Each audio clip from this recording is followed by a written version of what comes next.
Dear students, आज का हमारा टॉपिक है लंग्स यानी फेफड़े।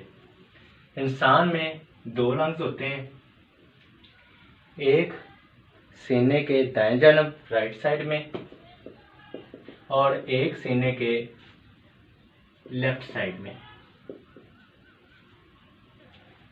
दोनों के दरमियान होता है हमारा दिल, हार्ट।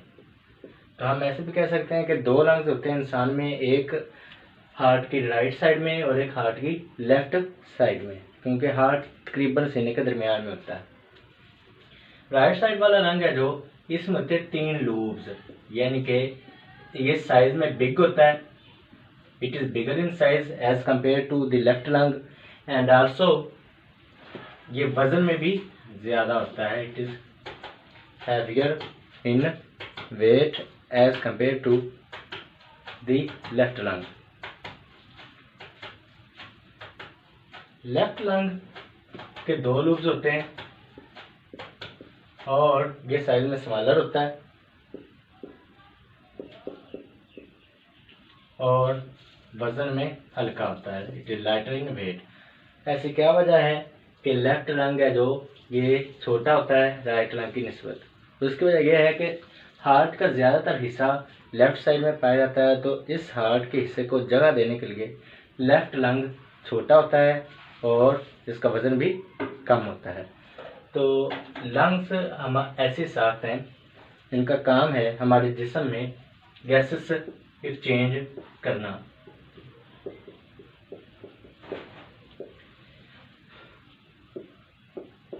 ये हमारे रेस्पिरेटरी सिस्टम का सबसे अहम किरदार अदा करते हैं और यहाँ गैसेस का तबादला होता है। जब हवा एक दफ़ा लंग्स में आ जाती है तो हवा में पाई जाने वाली ऑक्सीजन चली जाती है लंग्स के गिर्द पाए जाने वाले ब्लड में, और लंग्स के गिर्द पाए जाने वाला जो ब्लड है उसमें मौजूद कार्बन डाइऑक्साइड डिफ्यूज़न के जरिए आ जाती है लंग्स के अंदर मौजूद हवा में।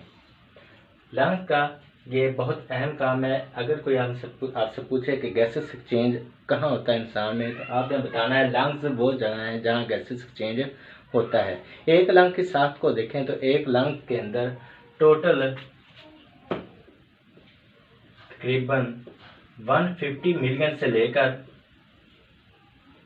300 मिलियन तक एल्विलाई पाई जाती हैं। एक फेफड़े में 150 से लेकर 300 मिलियन एल्विलाई पाई जाती हैं, जो कि लंग्स का स्ट्रक्चर और फंक्शनल यूनिट है। एल्विलाई हर तरह की खाली जगह कैविटीज़ होती हैं, एम्प्टी स्पेसेस होती हैं जिनके अंदर हवा आ जाती है, और एक फेफड़े में इतनी ज़्यादा एल्विलाई मिलके उस एक फेफड़े को बनाती हैं, उसकी स्ट्रक्चर बनाती हैं।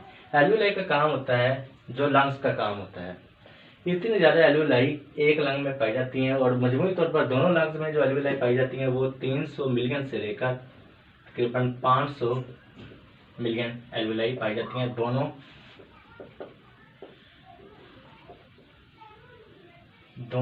लंग्स में।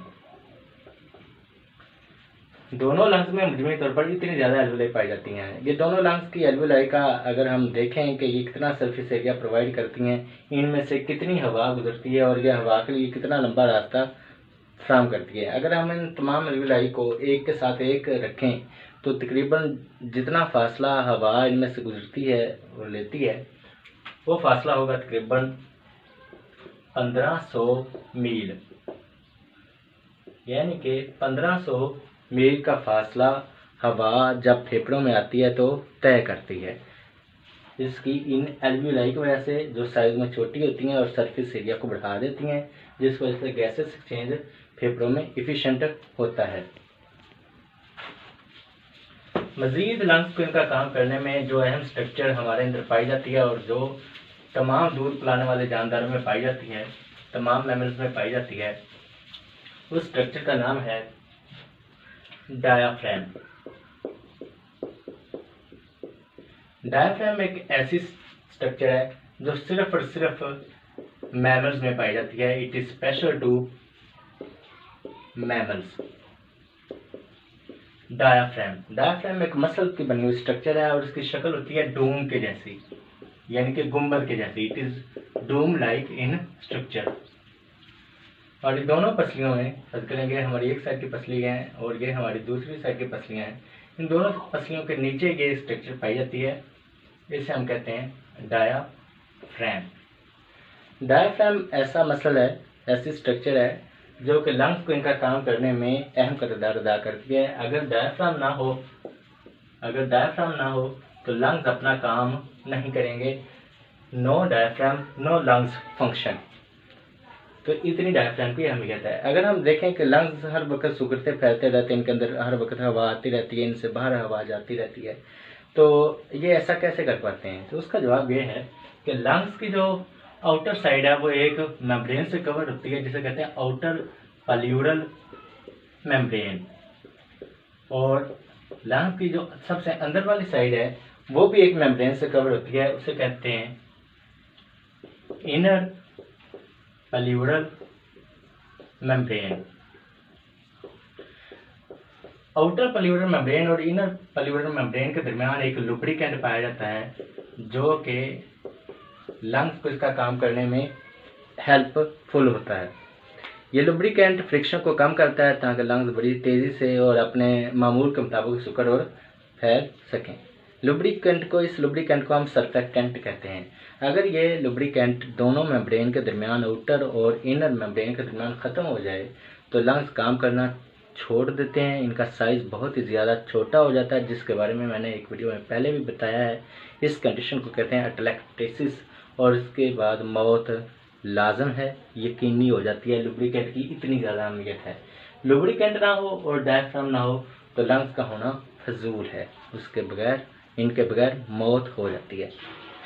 अगर हम ये बात करें कि लंग्स के गिर्द पाई जाने वाली मेम्ब्रेन को हम प्लूरल क्यों कहते हैं, तो प्लूरल का लफ्ज़ी मतलब होता है कोई भी चीज़ जो लंग्स से रिलेटेड हो, उसे हम कहते हैं प्लूरल। दो एडजेक्टिव हैं जिनका मतलब होता है लंग्स से रिलेटेड, एक प्लूरल और दूसरा पल्मोनरी। पल्मोनरी से मुराद भी रिलेटेड टू लंग्स है और प्लूरल से मुराद भी रिलेटेड टू लंग्स है। लेकिन प्लूरल का मतलब होता है ऐसी स्ट्रक्चर जो लंग्स के अंदर मौजूद हो, और पल्मोनरी का मतलब होता है ऐसी स्ट्रक्चर जो लंग्स के साथ रिलेटेड हो लेकिन लंग्स का हिस्सा ना हो। पल्मोनरी ज़्यादातर लफ्ज़ इस्तेमाल किया जाता है ब्लड वेसल के लिए, पल्मोनरी आर्टरी या पल्मोनरी वेन। दिल के पास ऑक्सीजनेटेड खून बनाने के लिए, खून के अंदर ऑक्सीजन शामिल करने के लिए पल्मोनरी आर्टरी आती है। फेफड़ों के पास पल्मोनरी आर्टरी खून लेके आती है और फेफड़े उसमें हवा शामिल कर देते हैं, ऑक्सीजन शामिल कर देते हैं।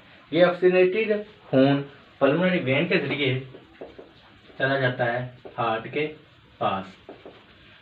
अब देखें आप, पल्मोनरी आर्टरी, इस आर्टरी को हम पल्मोनरी इसलिए कहते हैं क्योंकि ये लंग्स के पास आ रही है, और इस वेन को, पल्मोनरी वेन को के साथ हम पल्मोनरी लफ्ज़ इसलिए लगा रहे हैं क्योंकि लंग्स के पास से ये जा रही है, तो दोनों के लंग्स के साथ जुड़े हुए हैं। पल्मोनरी आर्टरी में डीऑक्सीजनेटेड होने, इसमें ऑक्सीजन नहीं है। ये लंग्स के पास आ इसलिए रही है कि इसके अंदर लंग्स ऑक्सीजन डाल दें, क्योंकि लंग्स के अंदर हवा है और उसमें ऑक्सीजन। और पल्मोनरी वेन इस ऑक्सीजनेटेड खून को, जिसके अंदर ऑक्सीजन अब दाखिल हो गया, लेके जाता है हार्ट के पास, ताकि हार्ट इस ऑक्सीजनेटेड खून को पूरे के पूरे जिस्म में ट्रांसपोर्ट कर दे। तो ये हमारा आज का टॉपिक था।